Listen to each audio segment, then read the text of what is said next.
সংস্কার না করে বিএনপি নির্বাচন চায়, এমন ধারণা সঠিক নয় বলে জানিয়েছেন দলটির মহাসচিব মির্জা ফখরুল ইসলাম আলমগীর। তিনি বলেন, বিএনপি গণতন্ত্রের জন্য সব সময় প্রয়োজনীয় সংস্কারের পক্ষে।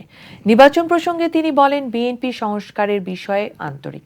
রাজনৈতিক সংস্কারের চিন্তা থেকেই 2016 সালে ভিশন 2030 এবং 2022 সালে 31 দফা রাষ্ট্র সংস্কারের রূপরেখা দেয়া হয়েছিল। বিএনপি প্রয়োজনীয় ন্যূনতম সংস্কার করে নির্বাচনে যেতে চায়, কিন্তু জনগণকে সঙ্গে নিয়ে এই কাজ করতে হবে। তবে জনগণের ওপর কোনো কিছু চাপিয়ে দেওয়ার পক্ষে আমরা নই। বিএনপি মহাসচিব আরও বলেন, যত সময় যাবে তত সমস্যা বাড়বে। রাষ্ট্রযন্ত্রে এখনও ফ্যাসিবাদীরা বসে রয়েছে। কাঠামো এবং প্রতিষ্ঠানগুলোকে গণতন্ত্রের জন্য উপযোগী করতে হবে।